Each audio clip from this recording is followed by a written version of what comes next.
사랑의 하나님 아버지, 오늘 우리가 주의 말씀 안에 섭니다.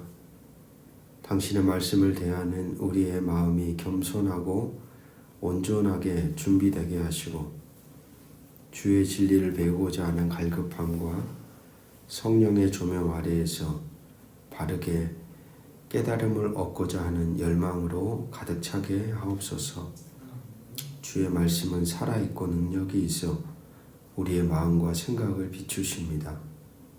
이 시간을 통해 우리의 마음의 완악함과 교만함이 녹아지고 주의 뜻을 헤아리는 지혜와 순종의 마음이 자라나게 하옵소서.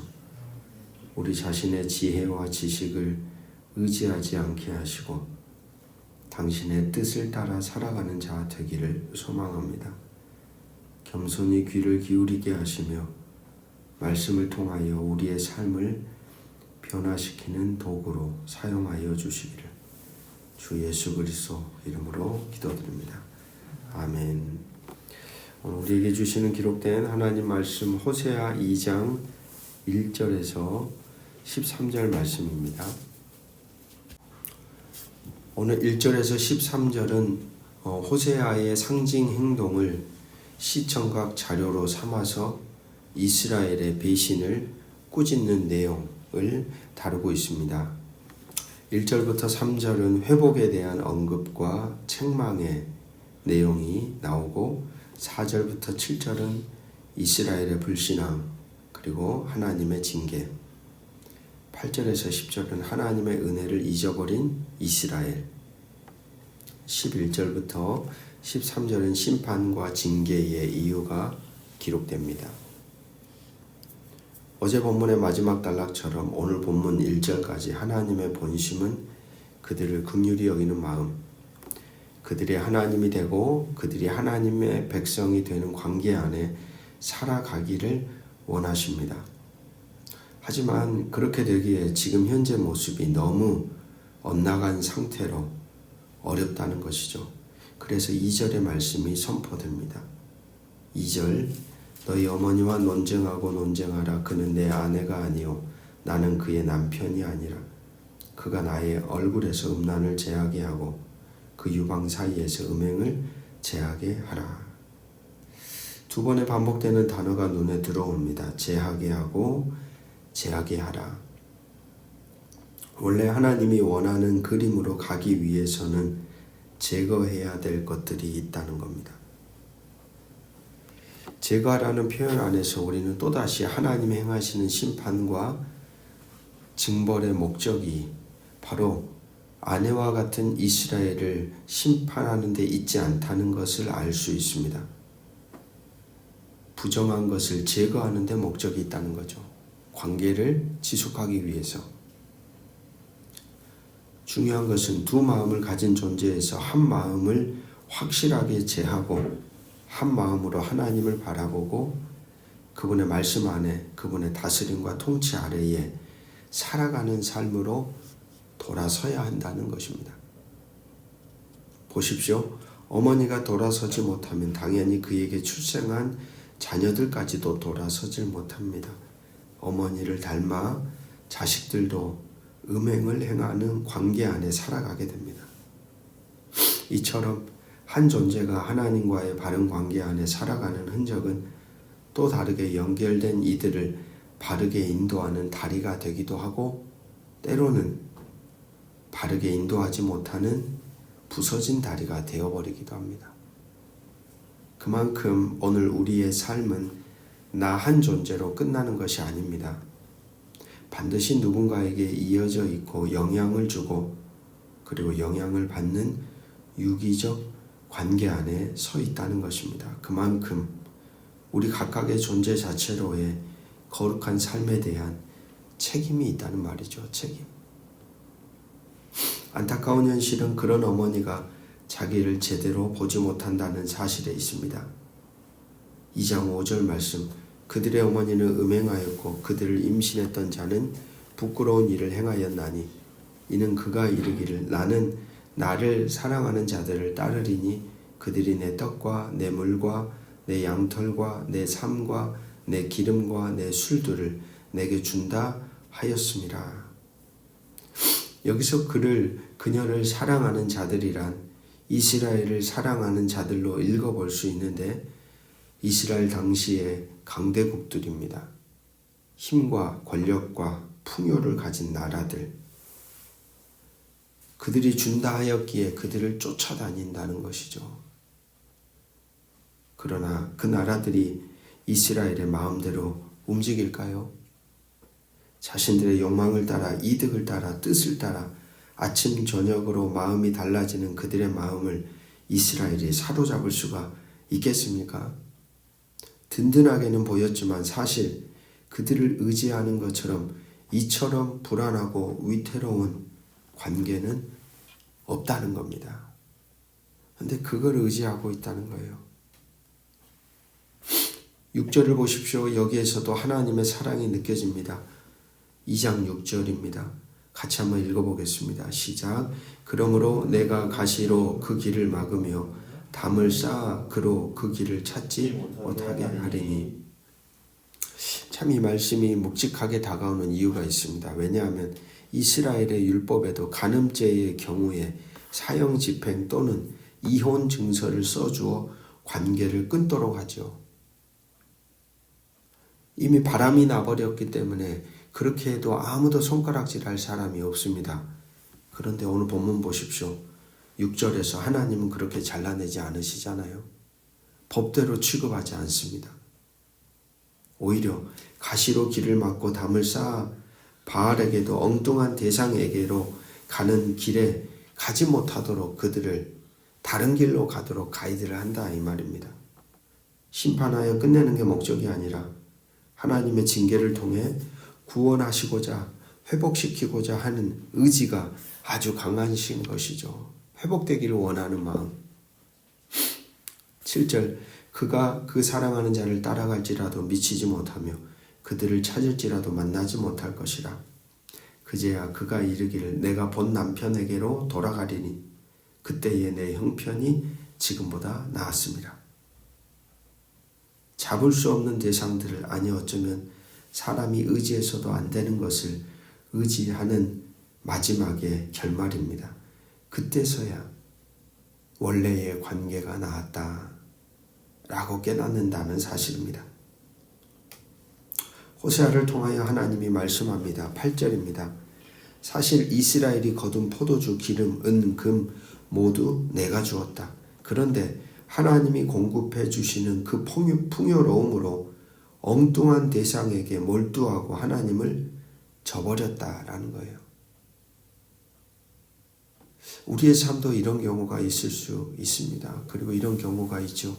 하나님이 주신 것인데 엉뚱한 용도로 써버리는 거예요. 엉뚱한 대상을 향해 쏟아내는 거예요. 엉뚱한 것에 마음을 빼앗겨버리는 거예요.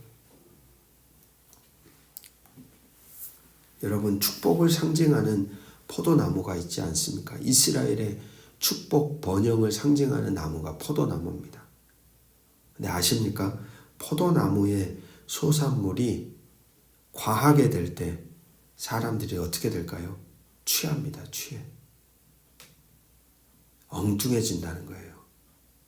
풍요의 상징인데 그게 너무 많아지다 보면 사람들이 취해가지고 정신을 차리지 못하는 상태. 희한하게도 사람이 자신의 삶이 안정되는 순간 하나님의 은혜를 망각하고 음행한다는 겁니다. 취해버립니다. 그게 풍요의 비밀입니다. 이스라엘의 문제는 생명과 행복의 출처가 어디로부터인지를 제대로 깨닫지 못하는 데서부터 시작됩니다. 그것이 틀어지니까 삶이 어디를 향하여 가야 하는지, 무엇에 마음을 쏟고 살아가야 하는지까지도 헤매는 것이죠. 사랑하는 말씀의 동역자 여러분, 오늘 우리에게 무엇이 우리의 생명이며 무엇이 우리의 행복이 될까요? 당시 이스라엘 사람들의 사고 속에는 하나님을 믿어서 망했다고, 그리고 하나님이 빼앗아 가시고 바알이 채워준다고 생각했습니다. 어떻습니까? 그들이 무엇을 따라 살아가고 있는지가 보이신가요? 하나님과의 인격적인 관계 속에서 하나 되어져 가는 삶보다는 물질을 향한 소망, 갈망, 욕망이 더 컸다는 말입니다. 그러니까 하나님조차도 그런 하나님이 되기를 원했던 거예요. 자신들의 필요를 채워주는 거, 욕망을 채워주는 거, 갈망을 채워주는 하나님. 하나님과의 인격적인 관계 가운데서 하나님을 닮아가는 것은 생각하지 않는다는 거예요. 오늘도 우리가 던져야 할 질문은 과연 무엇이 우리를 살게 하는가? 무엇이 우리를 참된 행복한 존재로 만들어가는가? 오늘 우리는 하나님과의 인격적인 관계 가운데 그분을 닮아가고 하나 되어져가는 삶을 살아가기를 원하는가? 사실 그것이 우리가 가진 신앙의 본질입니다. 하나님을 닮아가는 거예요. 우리가 풍요로워지는 것도, 우리가 부족하게 삶을 살아가는 것도 그분의 영역 안에 있음을 인정하고 하나님을 닮아가고자 하는 마음, 그것이 바로 신앙의 본질인데 이스라엘 사람들은 그 본질을 상실해 버렸습니다. 그러니까 풍요를 따라 여기저기, 힘을 따라 여기저기 휘청거리는 거예요. 그것을 망각해버린 사람들에게 오늘 호세아는 광야 시절의 기억을 다시 상기시켜 줍니다. 2장 9절. 그러므로 내가 내 곡식을 그것이 익을 계절에 도로 찾으며 내가 새 포도주를 그것이 맞들 시기에 도로 찾으며 또 그들의 벌거벗은 몸을 가릴 내 양털과 내 삶을 빼앗으리라. 10절. 이제 내가 그 수치를 사랑하는 자의 눈앞에서 드러내리니 그를 내 손에서 건져낼 사람이 없으리라. 그들에게는 아무것도 없습니다. 그들에게 힘이 될 재산도, 의식주를 해결할 길이 없습니다. 이곳이 어딘가요? 광야잖아요. 광야. 이스라엘이 애굽에서 탈출한 다음에 들어서게 되었던 땅, 광야. 광야란 불임, 혼돈, 죽음을 상징하는 곳입니다. 그러나 그 말도 안 되는 장소에서 이스라엘 백성을 하나님은 새로운 존재로 빚어가셨습니다. 하나님과의 친밀한 관계 안에서. 광야에서 그들은 그들을 누가 살리고 입히고 먹이시고 존재하게 하는지를 확실하게 알았죠. 그래서 하나님이 이스라엘 백성들을 이제 그 자리로 다시 내몰아가시는 겁니다. 아무것도 없는 땅으로 몰아가는 거예요. 그때 그 기억을 다시 상기시키려고. 마틴 루터 킹 주니어라는 사람은 광야는 하나님께서 우리를 연단하고 새롭게 빚으시는 도구다. 그곳에서 우리는 하나님의 손길을 가장 뚜렷이 느낄 수 있다. 라고 말합니다. 엘리자베스 엘리엇이라는 사람은 가장 황량한 장소, 광야가 때로는 하나님을 가장 가까이 만나는 장소가 된다라고 말합니다. 바로 그 자리로 이 이스라엘, 영적 시력을 잃어버린 이들을 그 땅으로 몰아가시는 거예요. 바로 보라는 겁니다. 바로 기억하라는 겁니다. 그것이 하나님이 징벌하시는 이유와 목적이라 여겨집니다. 구구절절 하나님이 이스라엘을 사랑하는 마음이 흐릅니다. 사랑하는 말씀의 동역자 여러분, 그 사랑 때문에 오늘 참 허물 많고 죄 많은 우리 같은 인생도 여전히 생명에 이어져 살아가고 있습니다. 우리에게 허락된 삶을 바르게 살아갑시다. 제대로 걸어갑시다.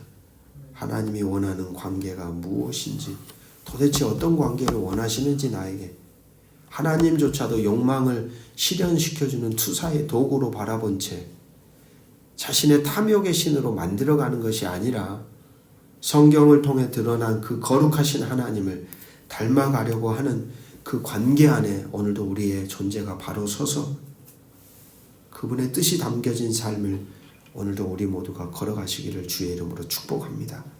기도하겠습니다. 거룩하시고 자비로우신 아버지, 오늘도 말씀을 통해 우리를 깨우치시고 크신 사랑과 긍휼이 우리 가운데 있음을 확인하게 해주셔서 감사합니다. 연약함, 죄 가운데서도 여전히 우리를 포기하지 않으시고 돌아오기를 기다리는 아버지의 마음이 느껴집니다. 오늘도 우리의 마음을 살펴보기를 원합니다. 우리 안에 하나님 외에 의지하려는 두 마음이 있다면 그것을 깨닫게 하시고 과감히 제거할 수 있는 용기를 허락하사 당신의 통치와 다스림 아래에 한 마음으로 응답하며 살아가도록 우리를 붙들어 주시옵소서. 하나님, 우리가 하나님과의 바른 관계 안에 서기를 원합니다. 오늘 우리의 삶의 흔적은 누군가에게 영향을 미치는 인생의 길이 됩니다. 거룩하고 책임 있는 삶을 살아가도록 우리를 붙들어 주시옵소서. 우리의 연약함을 아시고 가시로 길을 막으시는 하나님의 사랑을 기억하게 하사 때로는 우리의 욕심과 잘못된 의지로 인해 방황할지라도 그 길에서 돌이켜 다시 주님께로 나아가게 하시는 하나님의 은혜를 붙들게 하옵소서. 오늘도 우리의 모든 존재를 주께 맡기며 주님 안에 새로운 존재로 거듭나는 하루가 되기를 주 예수 그리스도의 이름으로 간절히 기도드립니다. 아멘.